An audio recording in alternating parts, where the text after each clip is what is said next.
King Babar Azam ने 52 गेंदों पर 100 मार के दुनिया क्रिकेट को एकदम हैरान कर दिया। लेकिन इसमें हैरान होने वाली बात नहीं है, क्योंकि बाबर आजम ने सेंचुरी मारी तो है 52 गेंदों पे, लेकिन वो पीएसएल में मारी है। इसका रिकॉर्ड सिर्फ पीएसएल तक ही महदूद रहेगा। ये बात समझने की है, क्योंकि अब जो आइंदा आने वाले जो इंटरनेशनल टूर्नामेंट्स आ रहे हैं पाकिस्तान के, जिनमें से गालिबन 9 टेस्ट मैचेस, 7 या 9 टेस्ट मैचेस पाकिस्तान ने खेलने। अभी मई में जो टेस्ट सीरीज़ होने जा रही है, 2 टेस्ट मैच की सीरीज़ अगेंस्ट बांग्लादेश, फिर 3 टेस्ट मैचेस की सीरीज़ इंग्लैंड में होगी against England in England. Real test होगा बाबर आजम का। तो इस सेंचुरी को इतना सर पे सवार करने की ज़रूरत नहीं है, या मैं अगर कहूँ कि इतना ज़रूरत से ज़्यादा खुश होने की हमें ज़रूरत नहीं है कि यार बाबर आजम ने 52 गेंदों पे 100 रन मार दिए।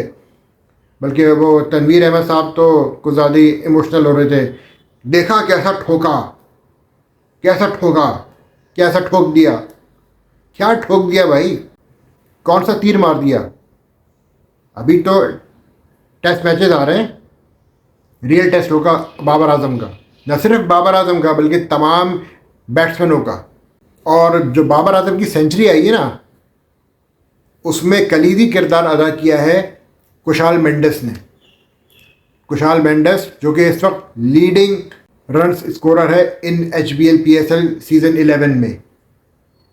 सेकंड नंबर पे बाबर आजम आ रहे हैं। और पेशावर ज़ल्मी जो इस वक्त 7 के 7 मैचेस जीती है because of the consistent performances of Kushal Mendis and Babar Azam. Babar Azam के जो रन्स आए हैं उसमें मोस्टली क्रेडिट जाता है कुशाल मेंडिस को भी। कुशाल मेंडिस नंबर 3 पर आकर बैटिंग कर रहा है। नंबर 3 पर आकर बैटिंग करके वो लीडिंग रन्स स्कोरर बन गया है PSL में। हालांकि कुशाल मेंडिस अपनी होम टीम की तरफ से वो एज एन ओपनर खेलता है। उसका नंबर आगे पीछे हो गया, उससे कोई फ़र्क नहीं पड़ा।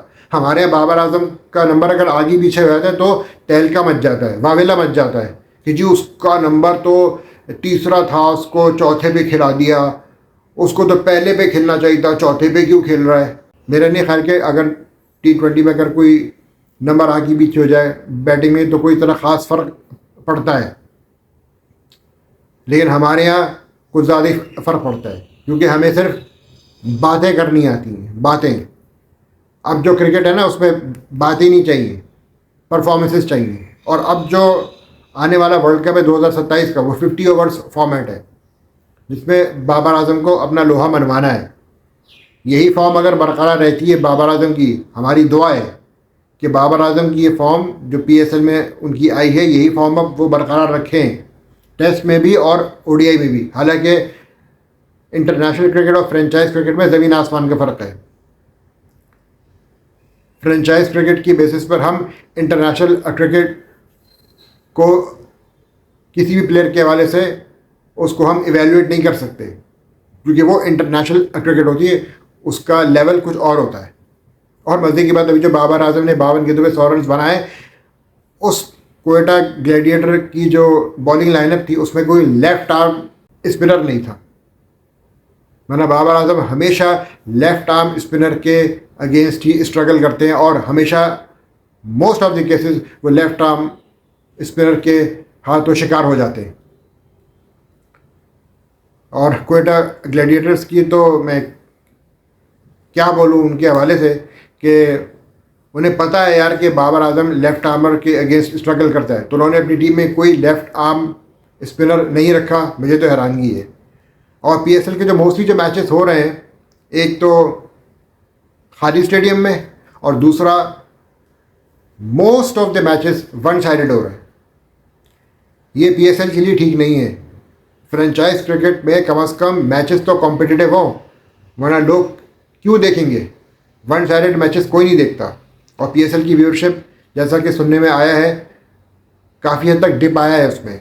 डिजिटल व्यूअरशिप की अगर मैं बात करूं तो जो सुनने में आया है 40% डिप आया है। जब वन साइडेड मैचेस होंगे तो ऑब्वियसली व्यूअरशिप में डिप तो आएगा। क्रिकेट चाहे फ्रेंचाइज हो या इंटरनेशनल लेवल पर हो, कॉम्पिटिटिव होनी चाहिए। अगर कॉम्पिटिटिव क्रिकेट होती है तभी लोग देखते हैं, अगर जब कॉम्पिटिटिव क्रिकेट नहीं होती है तो लोग फिर उसमें इंटरेस्ट ही नहीं लेते। ऑब्वियसली खेल हमेशा कॉम्पिटिटिव ही होता है। और मज़े की बात है कि पाकिस्तान क्रिकेट का जो सबसे बड़ा प्रॉब्लम है वो है middle order batsman. Middle order में हमें कोई ढंग का बैट्समैन नहीं मिल पा रहा। अभी तक हम कोई मिडिल ऑर्डर ढंग का बैट्समैन शायद डेवलप नहीं कर पा रहे।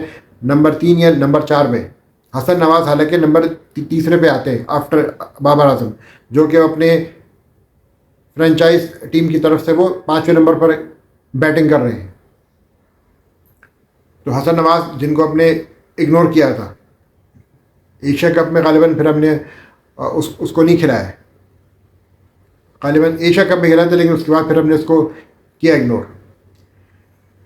तो मिडिल ऑर्डर बैट्समैन का जो मसला है वो अब तक वहीं का वहीं है। तीसरा और चौथा नंबर पे कौन हमारे यहाँ करेगा बैटिंग? अगर हम T20 फॉर्मेट की बात करें, शान मसूद जो कि इस वक्त 6ठे नंबर पे आ रहे हैं लीडिंग रन स्कोरर में इस टूर्नामेंट में, PSL की अगर मैं बात करूँ तो वो 6ठे नंबर पे और वो चौथे नंबर पर आकर खेल रहे हैं। और शान मसूद अच्छी परफॉर्मेंस दे रहा है, बहुत अच्छे स्ट्राइक रेट के साथ खेल रहा है। लास्ट मैच उसने खेला है कराची किंग्स के खिलाफ मुल्तान सुल्तान को रिप्रेजेंट करते हुए 184 के स्ट्राइक रेट से। हालांकि वो चौथे नंबर पे आके खेला था, although he is a general opener. ये होती है ना क्लास, ये होती है बैटिंग।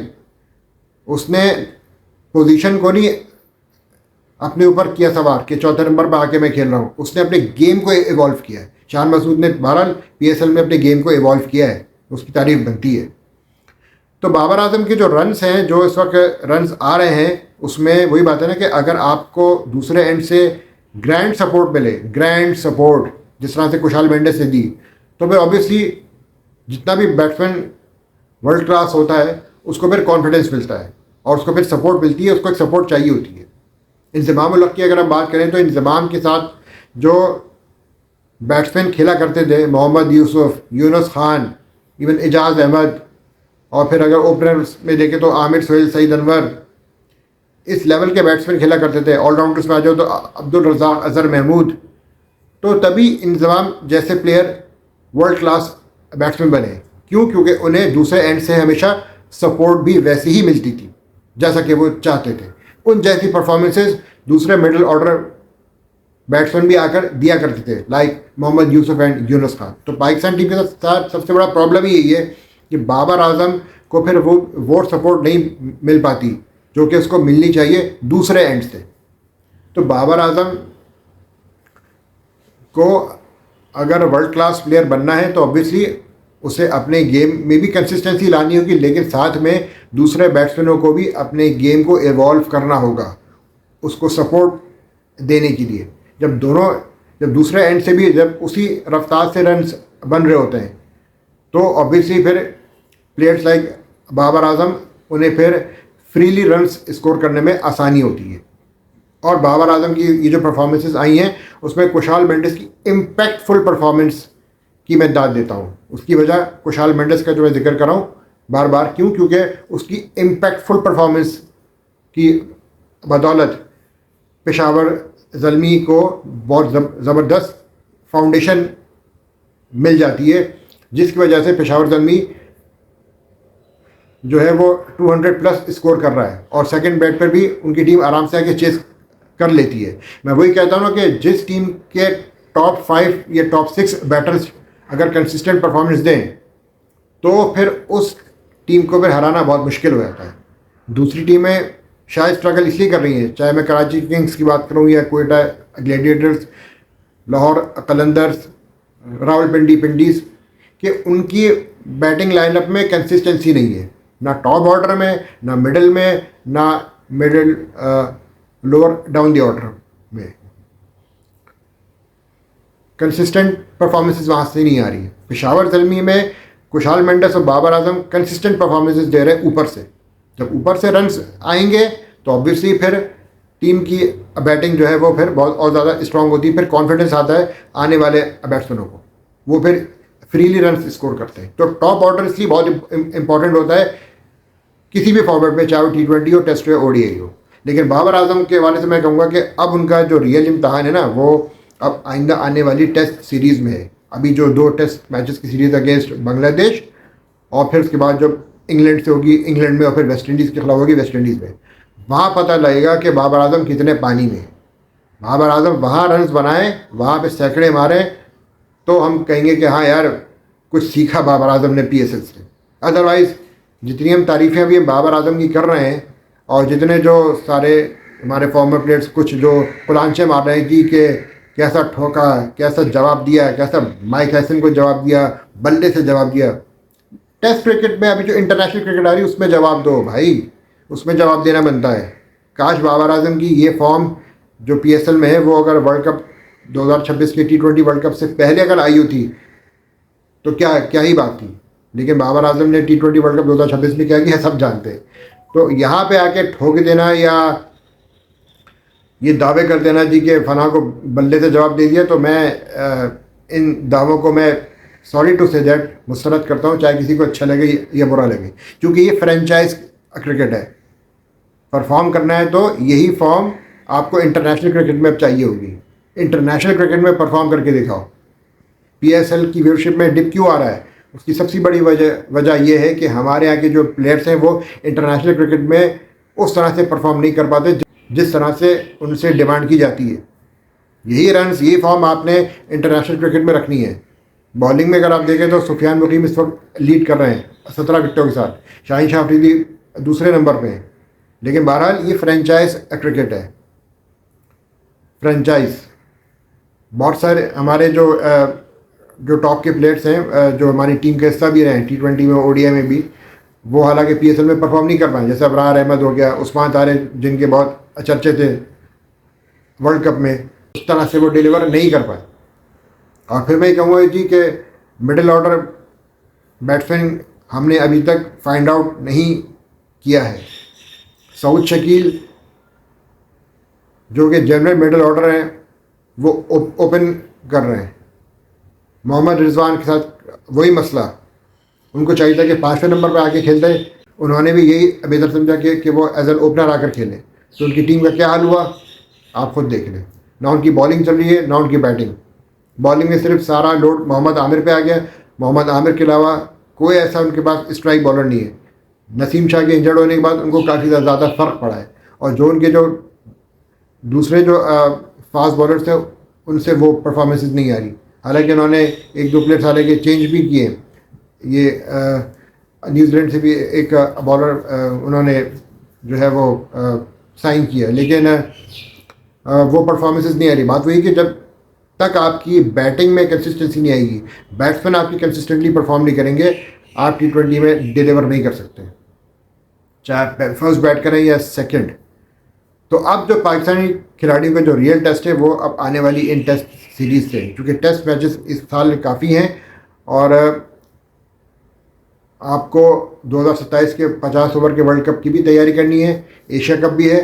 तो यहाँ जो लॉन्गर फॉर्मेट आएंगे वहाँ पे असल टेस्ट होगा। लेकिन हमारे प्रॉब्लम ये कि डोमेस्टिक में जो परफॉर्मर है उनको इग्नोर किया गया। कामरान गुलाम को किया इग्नोर, तैयब ताहिर को इग्नोर कर दिया, उस्मान सलाउद्दीन इतना ज़बरदस्त मिडिल ऑर्डर का बैट्समैन कंसिस्टेंटली उसने स्कोर किए हैं डोमेस्टिक में, टोटली इग्नोर्ड। वही बातें हमारी क्रिकेट फिर वहीं पर आकर खड़ी होती है। वही बातें हम कर रहे होते हैं कि जी मेरिट नहीं है, मेरिट नहीं है, मेरिट नहीं है। और जब फिर टीम डिलीवर नहीं करती तो फिर हम कहते हैं यार इसको हटाओ, उसको हटाओ, उसको हटाओ, उसको लेकर आओ। तो डोमेस्टिक में जो कंसिस्टेंट परफॉर्मेंस दे रहे हैं पिछले कई सालों से, उनको क्यों इग्नोर किया गया, यही तो मसला है। और फिर कह दीजिए कि फ़लाँ को कोच बना दो, फ़लाँ को कप्तान ले आओ, फ़लाँ को बॉलिंग कोच या बैटिंग कोच या फील्डिंग कोच बना दो। जो डोमेस्टिक में परफॉर्मेंसेस दे रहे हैं कंसिस्टेंटली उनको मौका दो ना भाई। लेकिन हमारे ये बात लोगों को जो है वो नहीं आ रही समझ। एक सीज़न में परफॉर्म करते हैं और टीम में ले आते हैं। एक सीज़न से फ़र्क नहीं पड़ेगा, कम से कम 3 सीजन्स परफॉर्म करें तो बात बनती है। तो पता लगता है कि यार कि हाँ इसमें कंसिस्टेंसी है तो उसे पाकिस्तान टीम में लाया जाए। एक सीज़न में अगर आप परफॉर्मेंस दे देंगे उसके बाद फिर अगले 2 सीज़न में अगर फेल हो गए तो फिर क्या फ़ायदा। तो जो पिछले कई सालों से परफॉर्म करते आ रहे हैं, कामरान गुलाम की मैंने मिसाल दी, तैयब ताहिर की मैंने मिसाल दी, वो कहाँ पर हैं? उनका क्यों नहीं है नाम? अभी जो आपने टीम के लड़के जो टेस्ट स्क्वाड में किए हैं सिलेक्ट, ठीक है, उनकी परफॉर्मेंसेज डोमेस्टिक में अभी आई हैं, लेकिन they are too young. Rohail Nazir, उस बेचारे के साथ पता नहीं क्या इन्होंने जुल्म और ज़्यादती की है, कब से वो बेचारा डोमेस्टिक में रगड़ है, जेन्युइन विकेट कीपर बैट्समैन, उसको टोटली इग्नोर किया हुआ है। ज़्यादती तो फिर ज़्यादती है, और आपने गाजी गौरी को ले लिया। रोहेल नज़ीर का चांस बनता था, उसको आप खिलाते हैं। अब बात ये कि हमारे यहाँ जो स्केजूल बनते हैं, जो टेस्ट के जो हैं, अभी जो FTP जो आता है पाकिस्तान का, उसमें सबसे बड़ा प्रॉब्लम यही थी कि 2 टेस्ट मैचेस की सीरीज़ मिलती हैं। अब 2 टेस्ट मैचेस में आप क्या परफॉर्मेंस देंगे भाई? एक इंडिया है, उनको 5-5 टेस्ट मैचेस की सीरीज़ मिलती है ऑस्ट्रेलिया से, इंग्लैंड से, तभी उनके प्लेयर्स को परफॉर्म करने का मौका मिल जाता है, तभी उनको सिलेक्शन में रोटेशन करने का मौका मिल जाता है, तभी वो अपने वो प्लेयर्स को रोटेट कर पाते हैं, क्योंकि उनके पास टाइम होता है। उनके 5 मैचेस की सीरीज़ होती हैं, home and away against England and Australia, और हमारे यहाँ 2 टेस्ट मैच की सीरीज़ खेल रहे बांग्लादेश से। तो फिर आप सबको तो नहीं दे पाएंगे ना मौका। उनमें से कुछ प्लेयर्स ऐसे होंगे जो बेंच पे बैठ कर ही आ जाएंगे वापस। कम से कम 3 टेस्ट मैचेस की तो आप रखें सीरीज़। यहाँ पे PCB को अपना कलीदी किरदार अदा करना चाहिए। यहाँ पे मोहसिन नकवी साहब को चाहिए कि ICC से जाके फाइट करें कि हमें इतने कम टेस्ट मैचेस क्यों मिल रहे हैं, इस पर लड़ो ना भाई, तो बात बनती है। 3 टेस्ट मैचेस मिले तो आपके प्लेयरों को मौका मिलेगा परफॉर्म करने का, तभी आप 1-8 टेस्ट मैच के लिए किसी एक प्लेयर को जो है वो ट्राई आउट कर पाओगे। 2 टेस्ट मैचेस में वही है कि अगर आप एक टेस्ट मैच में अगर आपने चांस दिए, अगर आप हार गए तो फिर डेफिनेटली सीरीज़ हारने का आपका खतरा होता है। ये जो टेस्ट मैचेस हैं वो सारे वर्ल्ड टेस्ट चैम्पियनशिप के साइकिल का हिस्सा है, उसका अलग प्रेशर है। तो यंगस्टर्स को आप हम बहरहाल ले आते हैं, लेकिन वही बात है कि हमें टेस्ट मैचेस बहुत कम मिल रहे हैं, उस हिसाब से नहीं मिल रहे जिस हिसाब से मिलने चाहिए। इंग्लैंड के खिलाफ सिर्फ 3 टेस्ट मैचेस की series, not acceptable at all. कम से कम 4 तो मिले। अगर जितने ज़्यादा से ज़्यादा टेस्ट मैचेस मिलेंगे तभी हमारे प्लेयर्स जो है वो उनको खेलने का सही मायने में मौका मिलेगा, वरना वही होगा कि कुछ को मौका मिला, कुछ को नहीं मिला, वो बेंच पे बैठे रहे, वापस आ गए, अगली बार बाहर हो गए। तो बहरहाल असल इम्तहान जो है वो आइंदा आने वाले टेस्ट मैचेस में है, स्पेशली किंग बाबर का, शान मसूद का, सऊद शकील और जितने भी जो बैट्समैन जो बैटिंग लाइन में, इवन बॉलर्स बिलखुसूस शाहीन शाह अफरीदी भी इस बार खुर्रम शहजाद को लिया है। देखें किसका मौका मिलता है।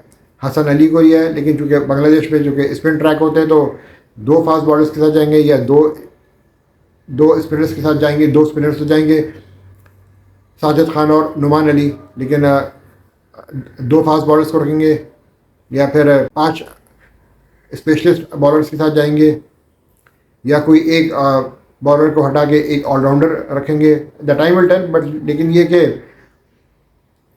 हमारे पास जो फास्ट बॉलिंग की भी वो खेप नहीं है।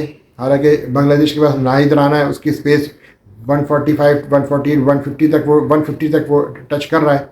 हमारे चले अली रज़ा ने ये 140, 149 तक तो उससे भी किया टच, लेकिन अभी जो टेस्ट स्क्वाड में जो खिलाड़ी को किया सेलेक्ट, उसमें कोई ऐसा बॉलर नहीं है जो 150 का पेस टच करता हो, जो कि एक लम्हा फिक्री है हमारे लिए। बहरहाल टेस्ट मैचेस में जो सीरीज़ खेली जानी है अगेंस्ट बांग्लादेश, उसमें क्या होगा वो बड़ा इम्पॉर्टेंट है, और वहाँ पे पता लगेगा कि हमारे जो ये खिलाड़ी हैं वो कहाँ स्टैंड करते हैं।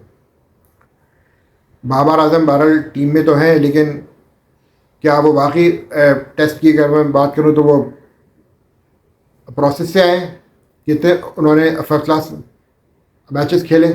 अब जो प्लेयर बेचारा फर्स्ट क्लास मैचेस खेल के रगड़ आए, उसका क्या कसूर, लेकिन उसकी जगह किंग बाबर ने ले ली क्योंकि वो किंग बाबर है। चले, अगर वो T20 की जो परफॉर्मेंस है, 52 गेंदों में 100 रन उन्होंने मार लिए, इस बेस पे OPSL की परफॉर्मेंस पे अगर वो बाकी दोबारा वो सेट हो ही गए तो चले देखते हैं कि बाबर आजम अपनी इस फॉर्म को किस तरह से इस टेस्ट सीरीज़ में अगेंस्ट बांग्लादेश अपकमिंग जो हो रही है मई में, उसमें बरकरार रखते हैं। फिर वही बात है कि अगर वहाँ पे अनफॉर्चुनेटली अगर बाबर आजम नहीं चल पाए तो फिर वही होंगी गालम गलोच, वही तनकीद की जद में आ जाएंगे। So let's see, the time will tell.